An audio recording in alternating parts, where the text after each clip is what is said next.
New emails show Dr. Anthony Fauci commissioned a scientific paper in February of 2020 to disprove the Wuhan lab leak theory. A select subcommittee on the coronavirus pandemic uncovers new evidence. Anthony Fauci looked to silence the Wuhan lab leak theory. What's up, folks? We have a great Dream Rare podcast for you today. First story is Fauci commissioned a scientific study that purported to debunk the lab leak theory early in February 2020. We have a great compilation of all the media cover-ups and misdirections. Lab leak is a theory with no evidence whatsoever. There is zero evidence that this virus came out of a lab in China. I've heard these conspiracy theories. And we'll play that full thing right away. And the second story is a transgender athlete won a lawsuit against USA Powerlifting, and a Minnesota court has subsequently ruled the sports organization must allow trans competitors in its women's division. Isn't this like a South Park episode or something? We're gonna watch that South Park episode and talk about it. It's gonna be a fun show. Dream Rare Podcast starts now. It's the Dream Rare Podcast. Welcome to the show. The way to get the news at the desk or on the road. Let's go. God is great and success in our control. The world is crazy, but we get better from our... What's going on, everybody? Hope you're having a good day. So the House Republicans got some stuff revealed about Fauci's emails, and there's one from, I guess, February 2020, which showed that he commissioned a scientific study to basically debunk the lab leak theory. Before I show you guys the article on that, I want to watch a compilation, and I want to give credit to, on Twitter, Connie Koa the Great and Connie Koa on Substack. He makes great compilations, and he made this one and took the music out so I wouldn't get copyright stricken. Here's all the times the media covered up this theory in 2020 and beyond. Check out this. Lab leak is a theory with no evidence whatsoever. There is zero evidence that this virus came out of a lab in China. I've heard these conspiracy theories, and like all conspiracy theories, they're just conspiracy theories. Dr. Anthony Fauci said today in an interview with National Geographic, quote, "Everything about the stepwise evolution over time strongly indicates that this virus evolved in nature and then jumped species." There was a study recently that we can make available to you where a group of highly qualified evolutionary virologists looked at the sequences there and the sequences in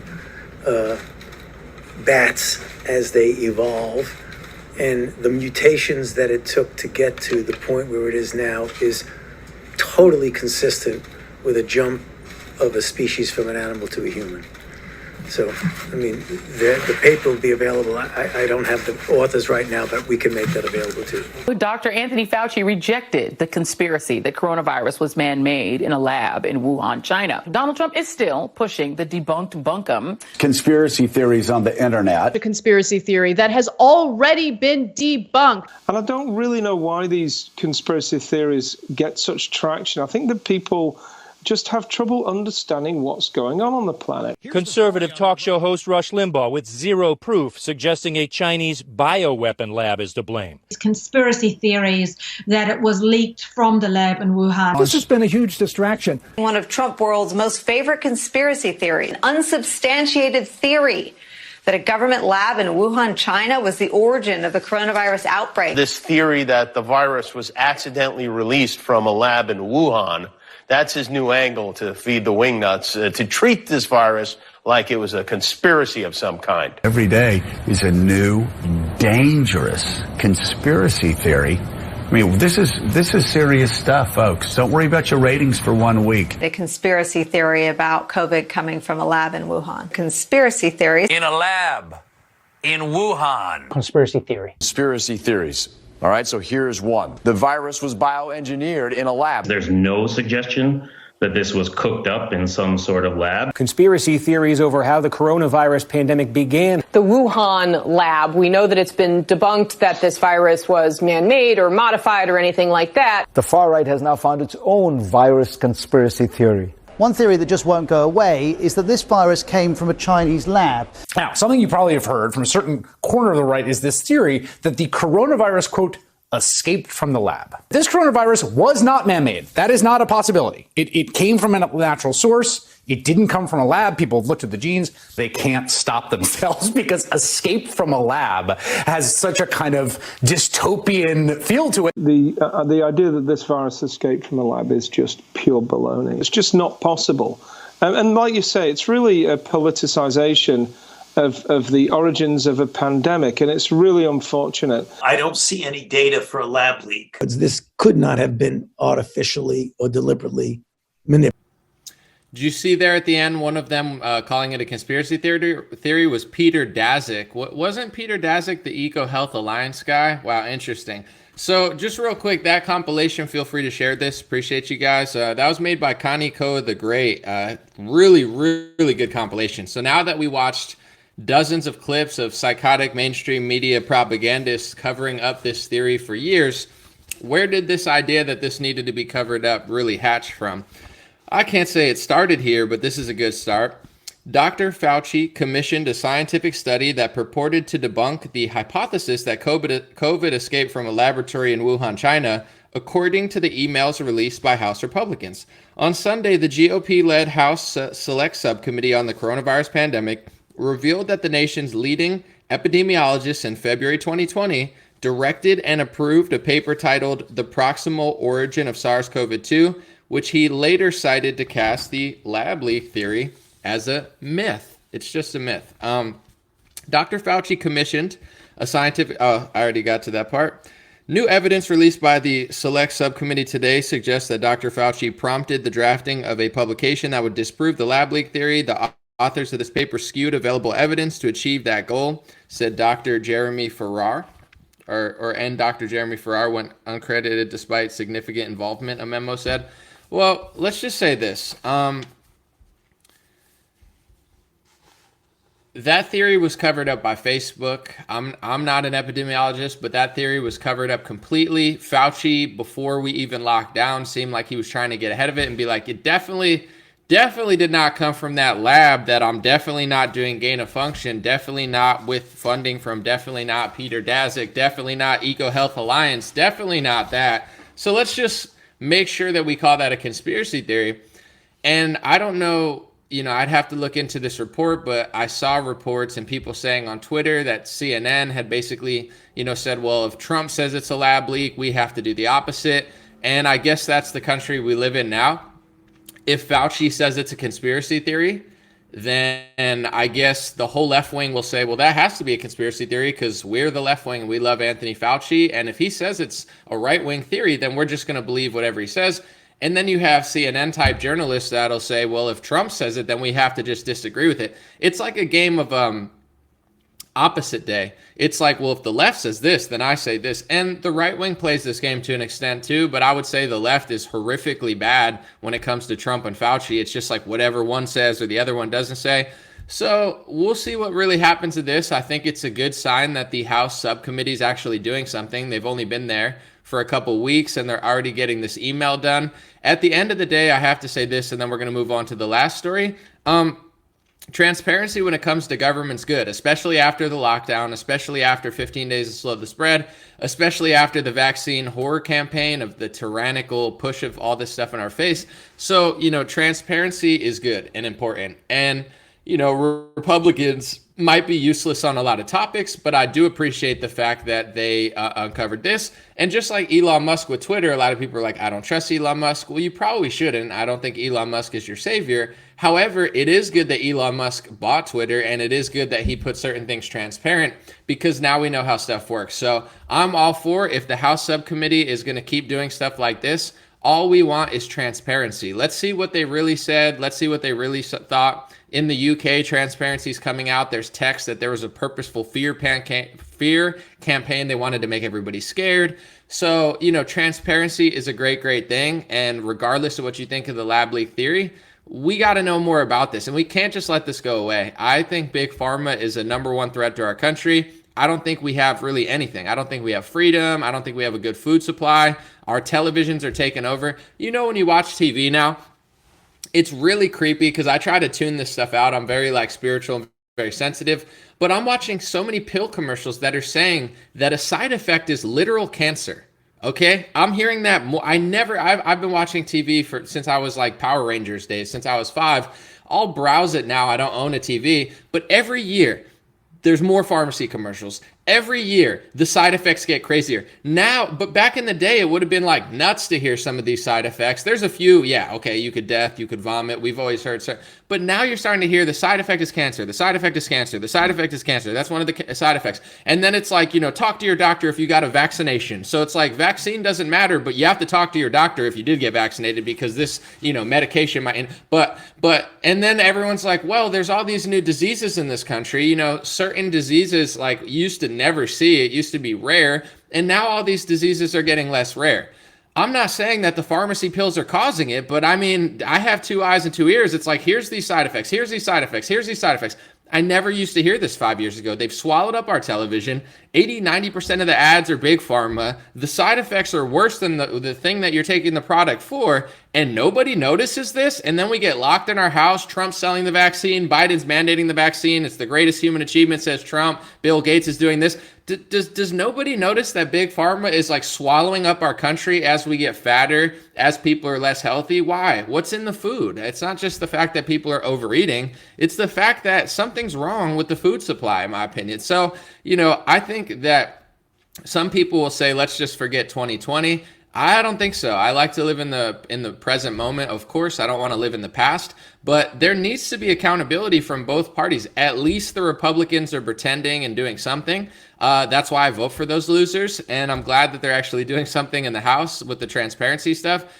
I don't think we have a country. I don't think it matters if Trump wins. I don't really think 2024 election matters. If Big Pharma doesn't get held accountable and it's just going to be this fake show between like Republicans versus Biden or, Trump versus DeSantis, where they're both just arguing with each other and no one's getting to the core of the corruption, I really think that something needs to be done about this. And I really pray that people are paying attention because Big Pharma is killing America. They're killing our freedom. We are now one of the least free countries when it comes to medical tyranny. Hundreds of millions of people can't even travel to our country because they didn't get injected by the synthetic mRNA. The one outsider president that's supposed to be the savior of the Republican Party is literally lying through his teeth about the product because he's like a big fanatic of it because he's the one who rushed it. The other one's trying to mandate it, and everybody just wants to fight over stupid, petty stuff all day. I'm like, I can't even watch television. It's disgusting. It's filled with disgusting big pharma ads for side effects that are coincidentally of these diseases that just didn't used to exist that much 50 years ago.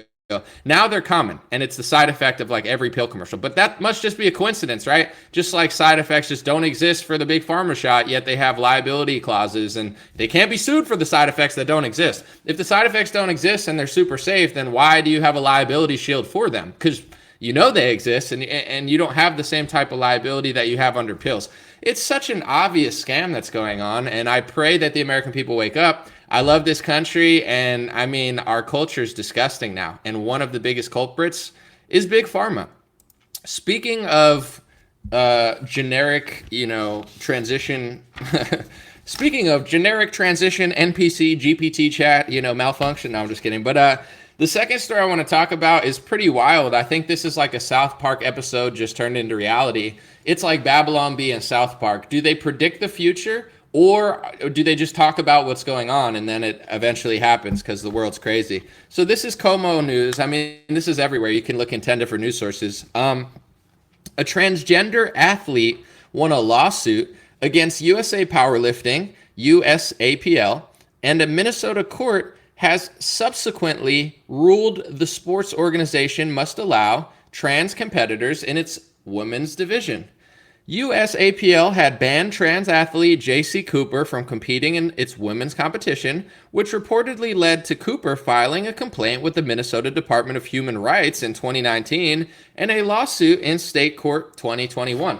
So I want to read the rest of this article, but first I want to play the South Park episode because now, isn't this how Zuby got famous and like Zuby's kind of first rise into mainstream society was like Zuby is a a man, and he was lifting, and he's like, I'm a woman, I just beat the woman's powerlifting record, and that got him on Joe Rogan, and Zuby's been on my podcast a few times. I've been on a song with him. I'm just saying, like, that was Zuby's whole thing, was like, look, I just broke the woman's transgender record. I'm transgender. I'm a woman. And now it's literally happening. I thought you would think that powerlifting, they would understand the difference. But, let's go to our friends at South Park. It's a little bit sped up because I'm trying to not get a copyright strike. But this is too funny not to watch. This was on South Park a couple years ago, and it's become a reality. This got deleted off YouTube for a copyright strike on the South Park thing, so I just re-uploaded this without it. Sorry about that. Go look up the clip yourself. It's funny. I remember seeing that a couple years ago, and obviously it's hilarious. South Park makes fun of everything. They're so good. Let's go back to the article. A transgender athlete won a lawsuit against USA Powerlifting, and a Minnesota court has ruled that the sports organization must allow trans competitors in its women's division. Cooper alleged USAPL violated Minnesota's Human Rights Act by banning her and other trans athletes from women's divisions. She told a local NBC-affiliated news station that she was fed up with the treatment that she and others received as trans athletes. I was fed up with the way that I was being treated. I was fed up with the way that my community was being treated, and enough was enough, Cooper said to Care News. I feel mostly relief. I think we needed a win here, and it feels good to get that. USAPL is mandated to ease and desist from all unfair discriminatory practices in relation to sexual orientation and gender identity, according to a Ramsey County District Court filing obtained by Fox News. The sports organization had 2 weeks to revise its policy on transgender athletes at the time of the ruling, released on February 27th. So, transgender women, man to female transition, can now compete in women's powerlifting. There's a few ways I feel about this. I'll just start with the obvious. Regardless of what you are, if you're attracted to trees, if you're attracted to, if you want to hump trees, you're like whatever you are. I'm using that as like a very bizarre example, but it's like, I'm too busy to really pay attention to who you are sexually, per se. But when it comes to sports and physical competitions, I mean, let's just take the men's and women's brackets. Let's compare the weakest man body lifter to like the strongest woman body lifter.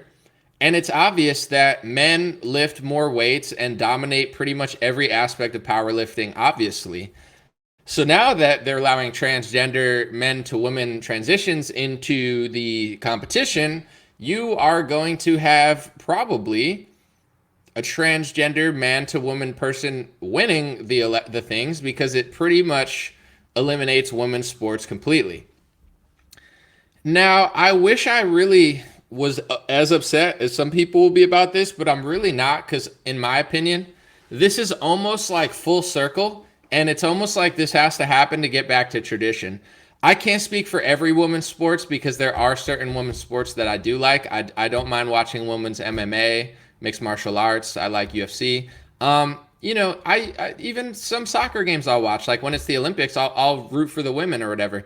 But for the most part, a lot of these women's leagues are just getting annoying, and I'm totally fine with transgenders entering and beating the crap out of them, metaphorically, not literally, obviously. If it's like a physical event, they shouldn't. But in general, it's like, I'm tired of listening to like the women in like soccer. They're like, we don't make as much money. It's like, well, do you generate as much revenue?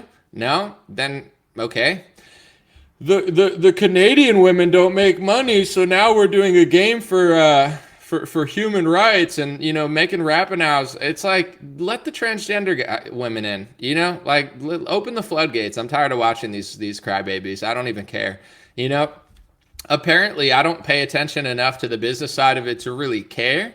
But apparently the WNBA is a total subsidized league because they don't make any money. It's like a charity league. It's like the men make all the money and they put together a women's league so the women can feel good about it. That's nice, but it's kind of fake anyway. Let the transgender people in. Who cares? You know, let's let the trannies just crush. I'm over it. You know, I don't want like women to get hurt, and I feel bad for people's daughters. You know, I'm not trying to be rude, but it's like, I think it's almost full circle, because at the beginning it's like, you know, there wasn't a women's sport for everything because business-wise, not enough people watched. And then the men's league started subsidizing a bunch of the leagues, and now the women are like feminists that are crying. It's like, whatever, you know, whatever, CC Carter or whoever, you know, let Tom Brady join a women's league, you know what I'm saying? Whatever, if he wants to transition, I don't care. I might transition and enter the NBA. Open the floodgates, and in a weird way, it'll probably just go back to tradition. It'll be like, you know what? Maybe women's sports weren't a good idea. I'm not saying women shouldn't do it, but the women's sports scholarships and stuff, I don't even know. It's just like, I feel like a lot of, and don't get me wrong, I think there are some women's sports that really generate revenue and people really want to watch, but most of them, people don't. And it's just like a feel-good thing. Like, let's give them scholarships. Let's give them the NBA's money. Let's give them a smaller trophy. Like, you know, in the WNBA, they have like pathetic trophies. They don't even invest in nice trophies for these poor girls. People don't watch the games that much. And it's like, you know, I'm fine with the WNBA not existing. All they do is cry anyway. Whatever. Let some transgenders in. You know, the women's soccer team, all they do is cry. Everything's unfair. They want equality. They probably love, just like the South Park episode, they probably love transgender sports. So let's get some transgender men to woman people. Let's get so many that Megan Rapinoe now doesn't even have a position, so I don't have to hear her anymore, besides if it's like a, you know, L'Oreal commercial or whatever the hell she's doing. I don't even care. It's like, I kind of want to transition and join the WNBA, whatever. You know, it's like, if you can't beat them, join them. Just open the floodgates, and then we're going to go back to tradition. In 10 years, there's only going to be the sports people care about, you know. That's one strategy.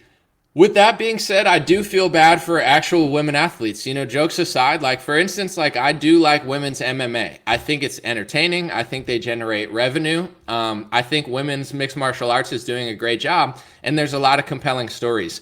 I would hate to see one of these women, like Rose Namajunas, have to fight like a transgender man to woman. I mean, that would be insane. So I don't want to just joke and gloss over it, like, who cares? I mean, I for sure would care. It's like, you know, Valentina Shevchenko has to fight like a disgruntled former male MMA fighter now. Like, these lawsuits are actually, jokes aside, they are kind of dangerous. Like, where does this end, you know? On one hand, I'm fine with most women's sports being abolished. On another hand, you know, I would hate to see somebody's daughter or wife or just any woman really have to, you know, get subjected to unfair stuff, unless everything's going to be co-ed, in which then men would mostly play anyway.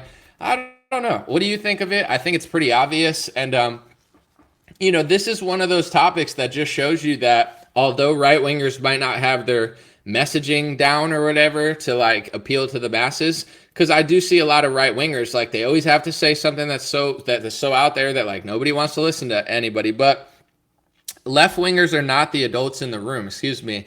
Like, they're like, we don't notice a difference with sports. Really? You don't? You don't notice the difference between men's and women's sports? No? You don't notice? Really? Is this a political thing? Are we playing politics? It's like, well, I don't like Trump. I don't care what you think about Trump. Take Trump out of your head for a second. Like, do you not see the difference between the NBA and the WNBA? Do you not understand that there are going to be men who are going to take advantage of this? Do you have no threshold? What is, like Matt Walsh, what is a woman? Okay, if they're truly a transgender woman, but that's a man that's just trying to exploit the WNBA, how do you tell a difference? You can't tell a difference because you have no line. You're acting like there is no such thing as a man or woman, so you're going to get got. And that's how you know the left wing is full of shit. It's the same with like mail-in voting and like, you know, identification voting. You could believe in mail-in voting. They've had it in some places for a long time. But you can't tell me that you don't know why it might be a good idea to have an identification.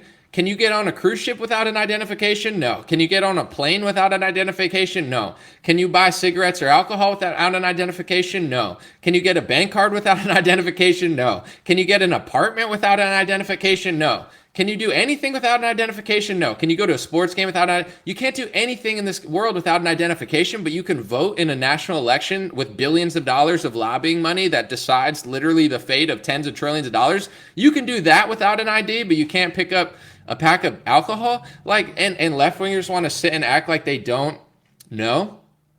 Like they don't see how that could be.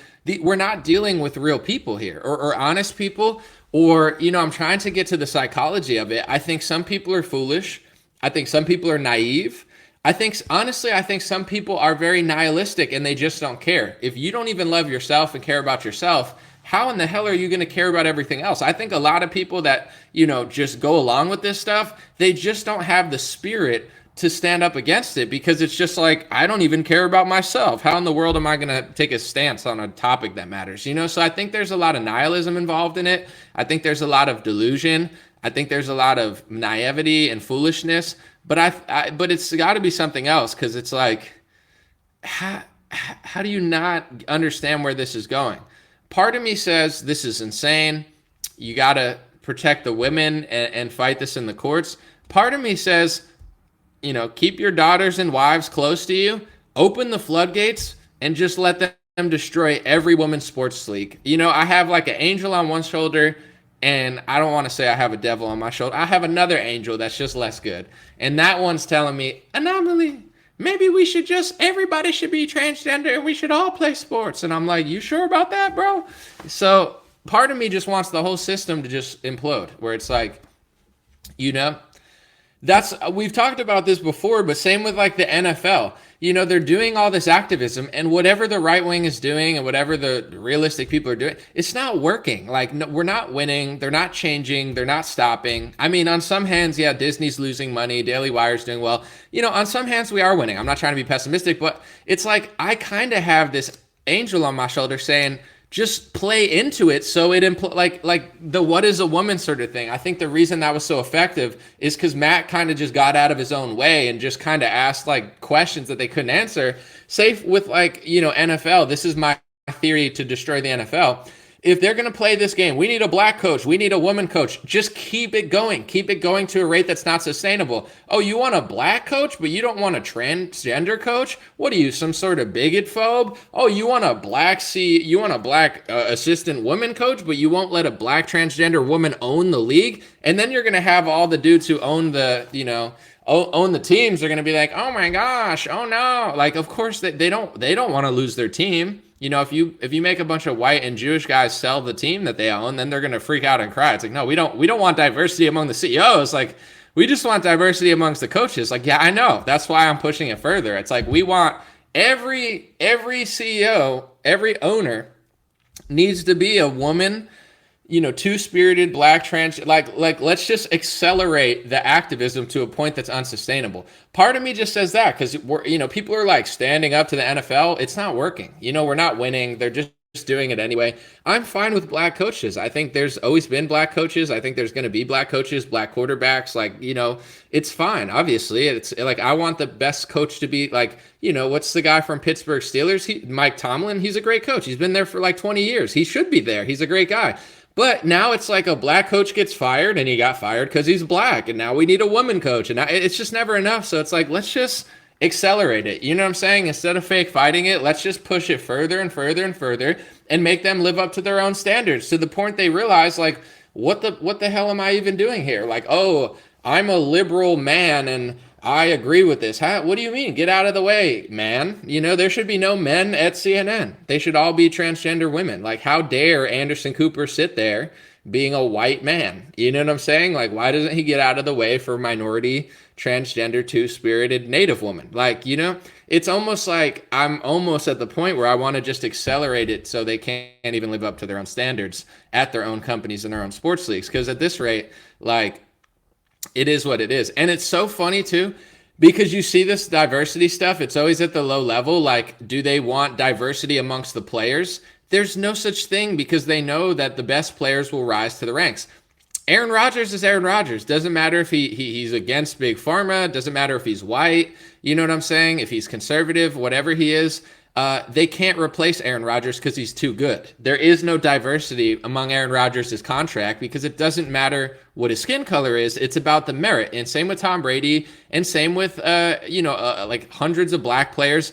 They don't do that for the players because they realize black, white, Asian, Hispanic, like the best players get the most money and the worst players don't. Doesn't matter. Luka Doncic, he's white. Doesn't matter. It's how good he is. There's other white players that don't make the money. Why? There's black players that don't make the money. Why? Is it right? No, that's every sports league. They know the players that are good make more money.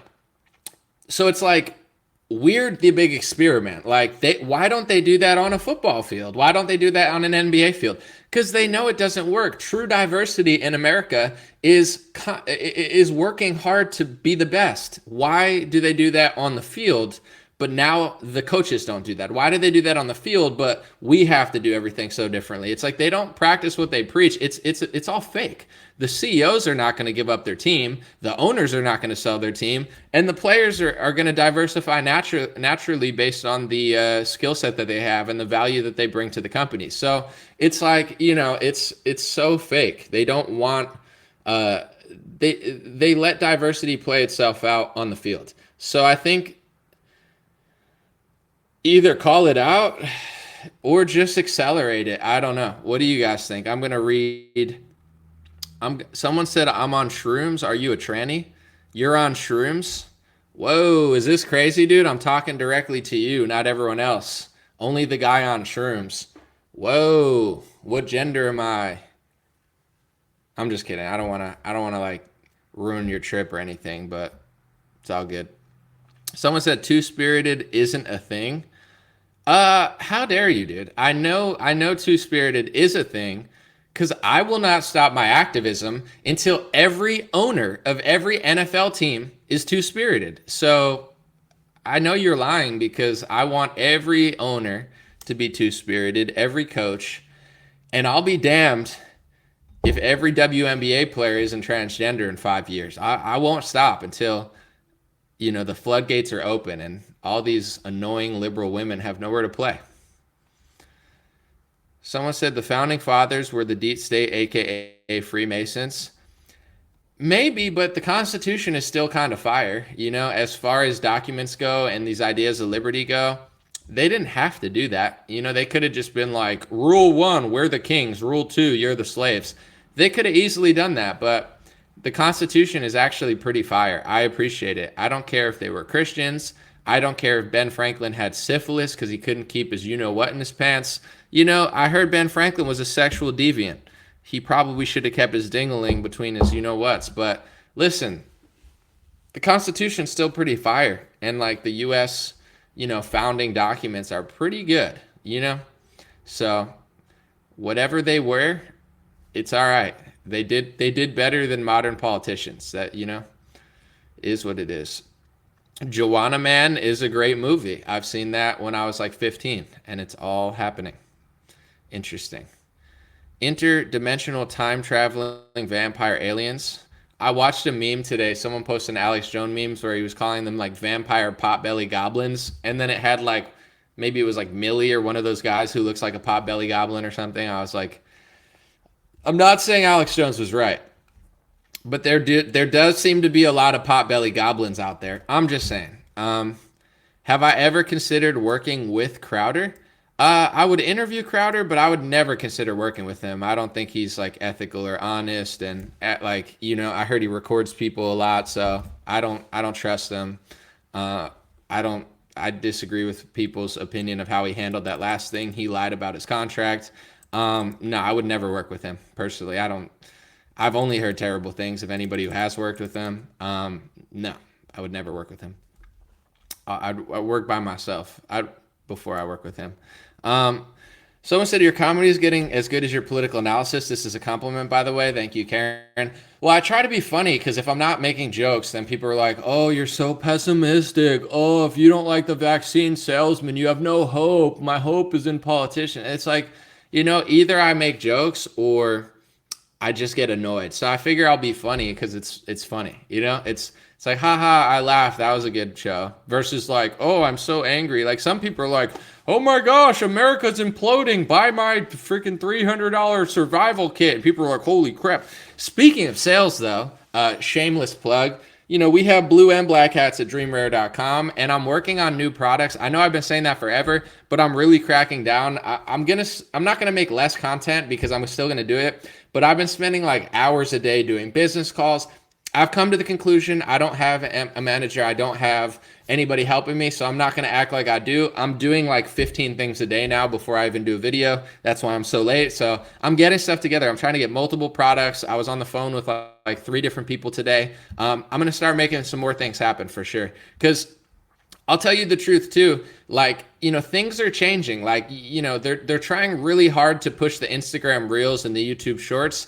And I could just make that content. I like my longer content, but my live streams used to have like 6,000 viewers, 4,000 viewers. And now on Facebook, it's shrinking. My audience is still huge. I still get hundreds of thousands of views on a lot of videos. I still get, you know, tens of thousands of shares on my posts. It's not like my page is doing bad. It's just like they're trying to get people away from longer videos. Same with YouTube. I've talked to a lot of creators where they're not showing their long form videos as much. They're trying to push the shorter ones. Instagram, I get hundreds of thousands of views on all my reels, but they don't really pay, and it's not really a sustainable business model, although it is fun and quick. So, you know, I don't like to switch what I'm doing, but I'm noticing like, you know, for example, if I spend like, I used to do these square videos and it would take me like 6 hours. The reason I haven't done those reports, I want to do them again, but I'll bust my ass for like 6 hours. And then it's like, you know, it'll get 20,000, 30,000 views. But if I do it Instagram Reel, that takes me 30 minutes, 40 minutes, you know, it'll get 700,000 views.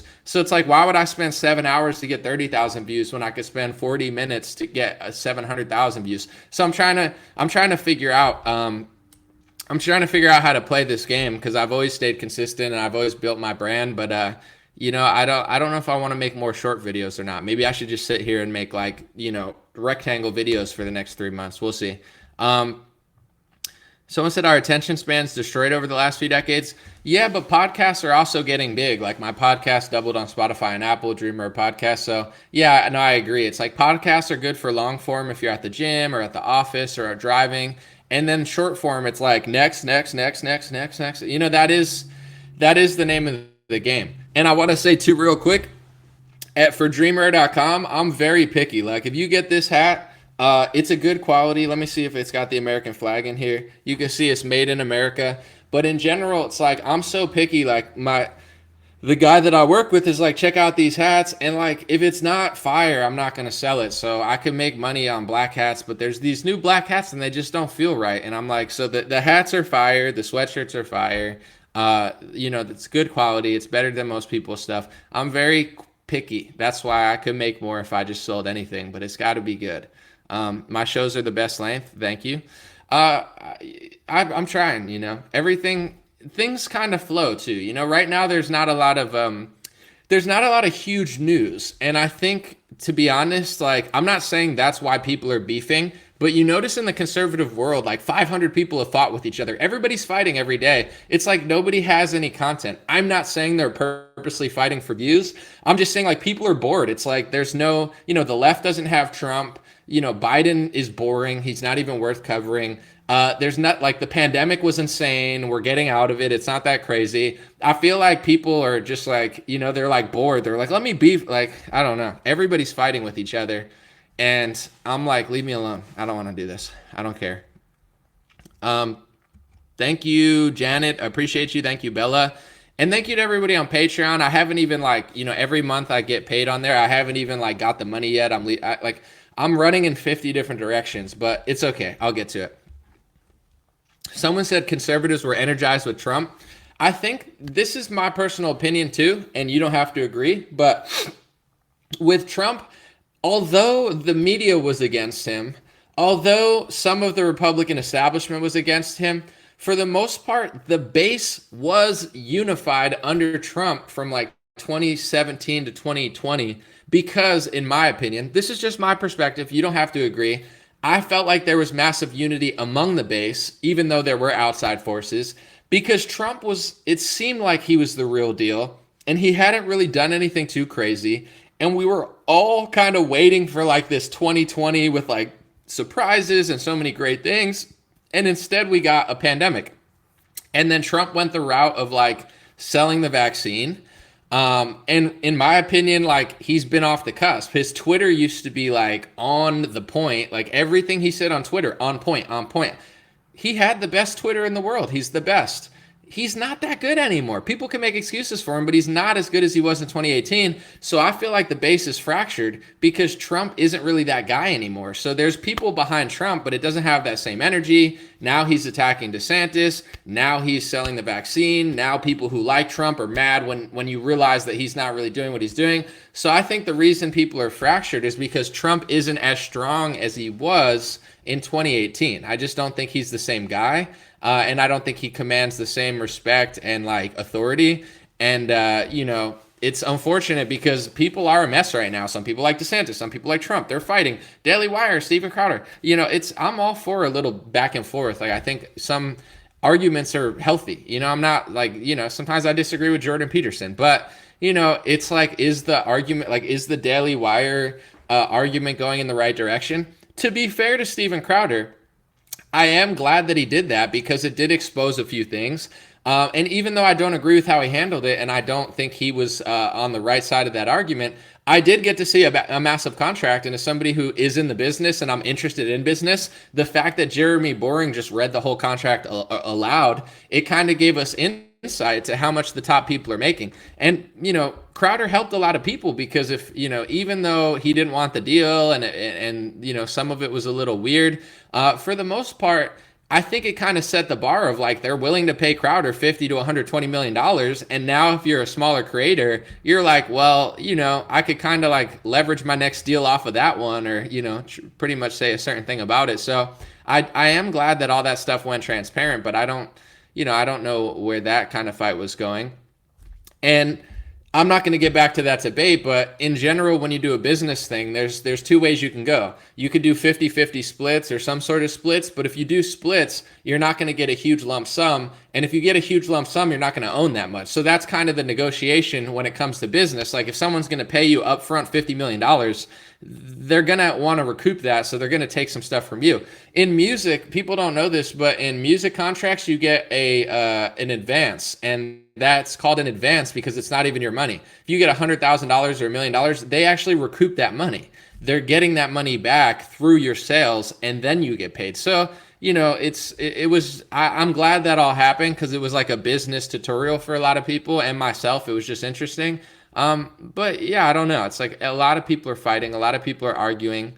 It's like there's not a lot of unity. There's no real leader in the conservative movement. Trump's not that guy. He's trying to be that guy. DeSantis is trying to be that guy. Trump's calling him a pedo. It's going to get weird. And I think the division and the fights are coming because when the leader isn't really the leader anymore, then, all the kids don't know where they're going. It's like daddy's not daddy anymore. So all the kids are like scrambling, trying to find their way.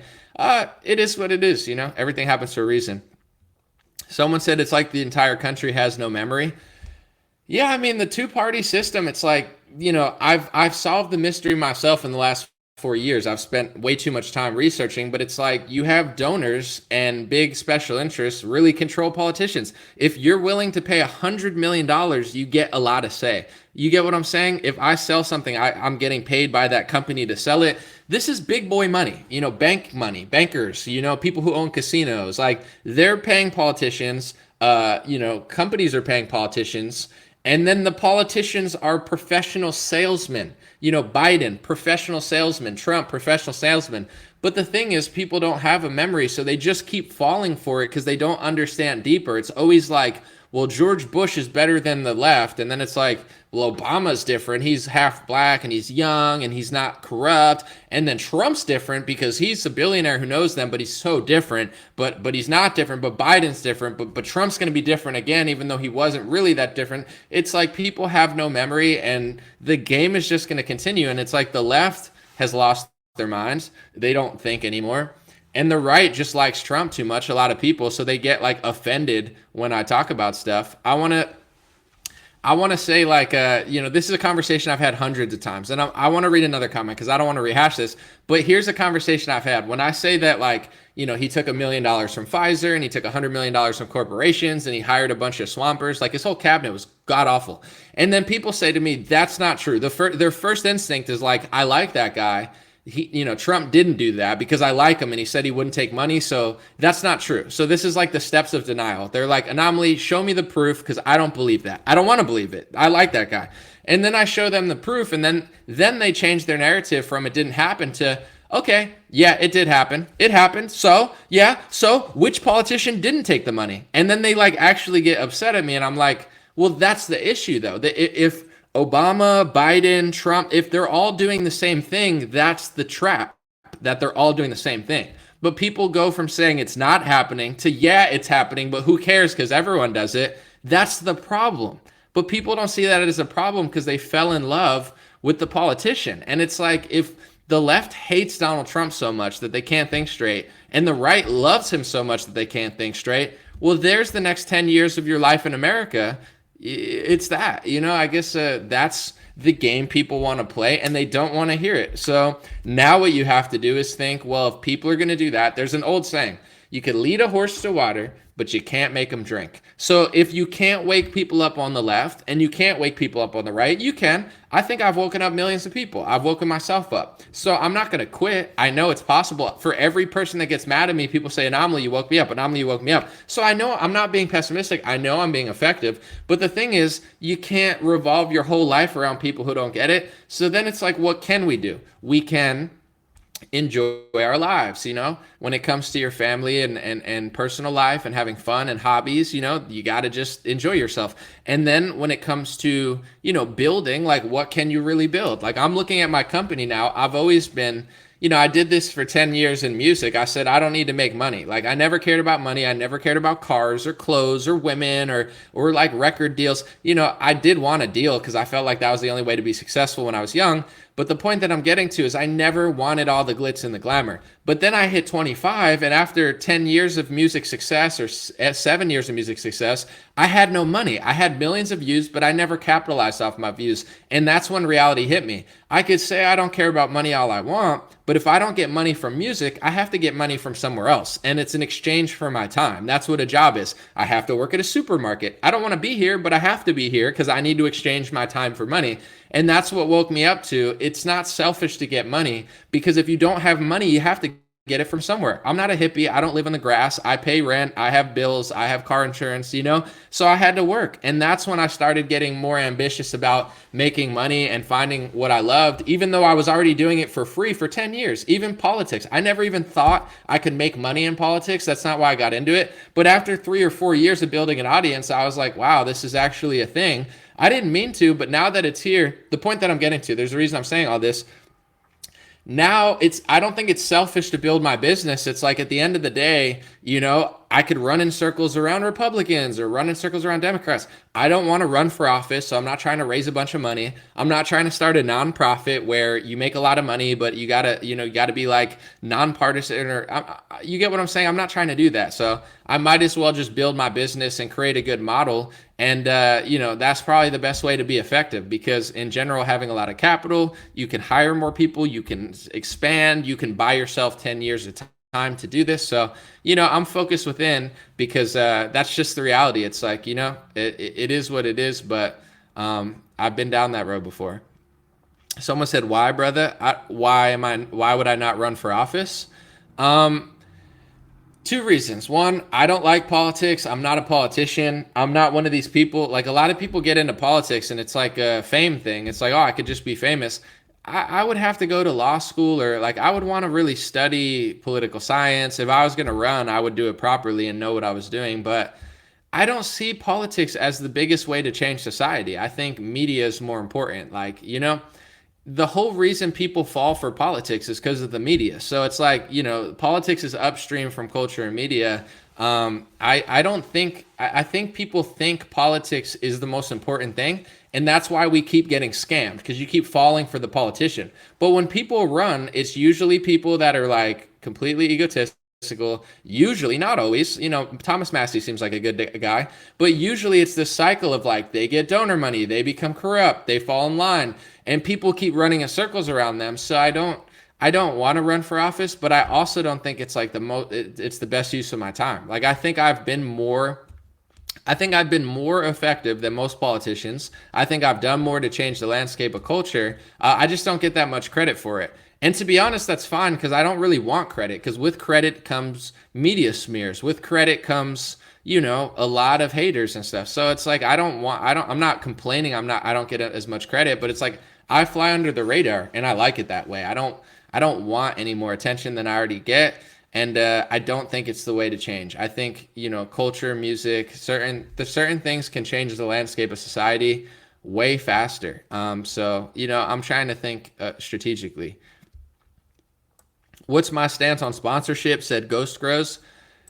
Personally, or for other people? For other people, everyone can do what they want. I don't think there's anything wrong with being sponsored as far as being a media company and being sponsored. My personal rule is if I don't believe in it, I'm not going to sell it. So you can watch different people. I listen to a lot of different people. Some people, they'll sell anything. Anything you give them, they'll sell. Sell. They'll make millions of dollars selling whatever. Me, I can't do that. I understand that it's profitable, but if I don't like it, I can't sell it. I don't, I just can't do that. I can't bring myself to it. I don't care if I got paid $20 million. They said, Nama, we could change your life for $20 million, sell this piece of crap. I wouldn't do it. So I think there's nothing wrong with sponsors, but I think you should believe in what you're selling. And I find it honestly very sleazy when people like Stephen Curry and Tom Brady sell like Subway sandwiches. It's like, you got all the money in the world, and you're selling a Subway sandwich. Like, I get it. That's just what celebrities do. They just sell anything. But it's like, you have, that just shows you that ethics aren't about wealth. Some people would be like, oh, I would do the right thing if I was rich. I would stand up to the tyranny if I was rich. Not necessarily true. It's like, there's people that are broke as a joke financially, but they have the balls and courage to stand up against tyranny. And then there's people with $1 billion in the bank account and they can't stop selling out. It's like, just give me money. Tide, you know what I'm saying? Whatever. Any big company, just give me money and I'll give my thumbs up. Those are the people who need the money the least, and they still do it. VBDC said Dream Rare pillows. I'm going to expand Dream Rare pillows. Probably not. I think Mike Lindell has that market on lock. But, David Hogg said he was getting into it. But you get what I'm saying. I would say for sponsorships are fine. I would like to have more or have my store built out, but I can only sell so much. And I think other people have a tolerance. Like, my hats are made in the USA. It's all good stuff. Like, this is a good quality hat. I'm not just saying that. I'll give you the story that just happened. There's not black yarn in America for it. All the black yarn is in China or Indonesia. It's like no company's making actual black hats. I found one for the first time in 3 years. I can make tens of thousands of dollars selling God is Great hats. I already did, really, in some extent. I don't have any black hats. I want them. I found a new company that has black hats because they have a monopoly somehow on the yarn in America. The hats are not that good. They feel like paper. I put it on my head and it's like, hey, you could sell tens of thousands of these, and people would buy them because they looked up.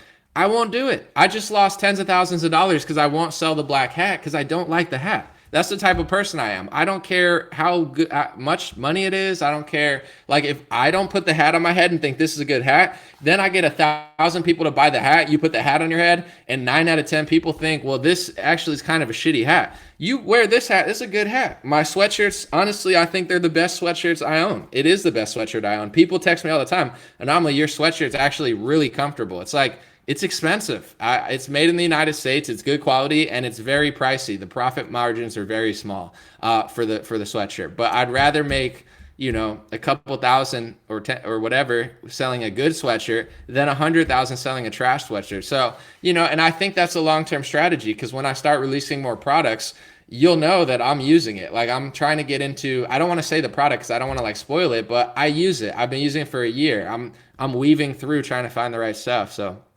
someone said my friend's husband hates his My Pillow.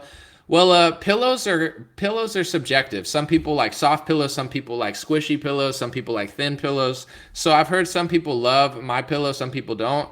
But, you know, I think Mike Lindell, the best aspect to his pillows is he's a genius marketer. He's a genius salesman, right? There's thousands of pillows. I bet there's hundreds of pillows that are better.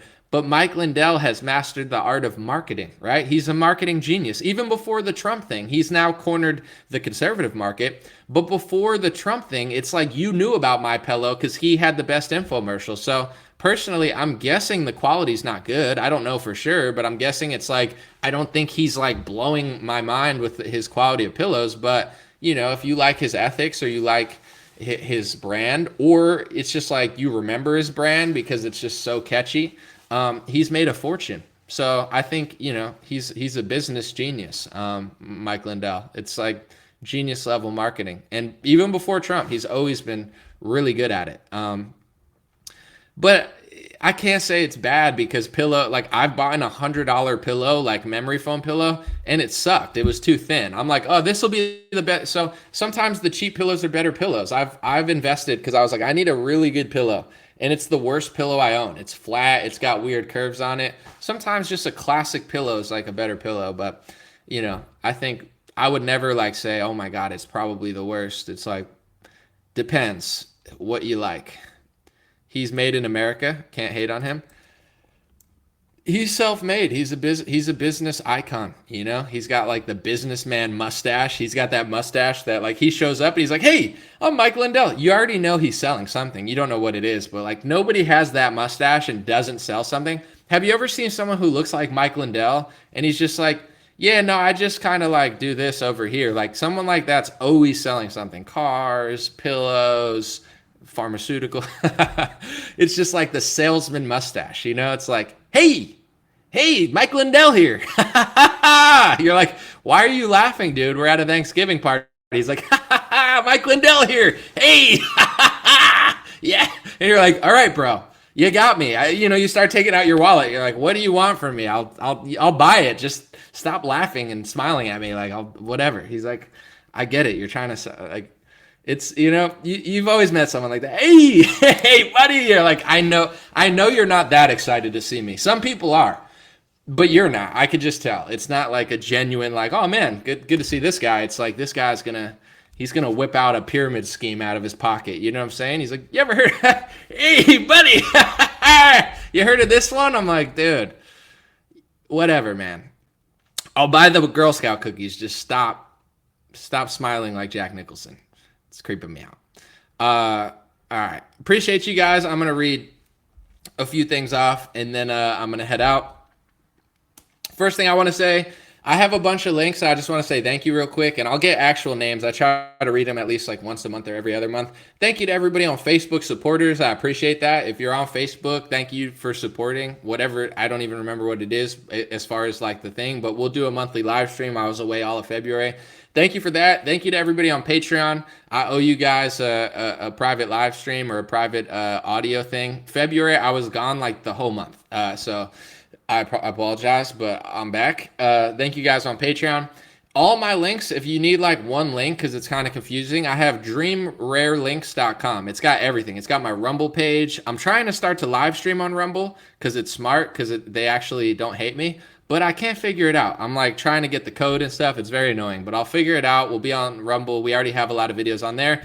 My Rumble's on there. My podcast is on there. My store is on there, dreamrare.com. And I haven't been selling that much of my merch. I have black beanies. I have blue beanies. We're all out of white hats. We have no black hats and regular hats. We have pink hats, maybe baby blue. Maybe the baby blue are sold out. We're almost sold out of everything. So if you want something at dreamrare.com, you check it out. But I'm just letting you know, I'm ready for round 2 at dreamrare.com. That's why I'm not really promoting it that much, because I have some new products and new things. I really want to expand that. And I know just selling the same few things will get boring because a lot of people already got them. So I'm ready for that. Once I have all that, I'll probably promote it more. But that's what it is. So check out dreamrare.com or dreamrarelinks.com. And then my Telegram, if people are on Telegram, it's Dream Rare Chat. Unfortunately, not unfortunately, but I would say unfortunately, Facebook doesn't give out notifications anymore, so I posted on there. But what I have to start doing is streaming to Rumble and other services, because it's like, Facebook is just pumping the rectangle videos for, that's what they want to do. So is what it is. Thanks for hanging out. Have a good one. And I'll be back very soon. Hopefully you enjoyed today's stream.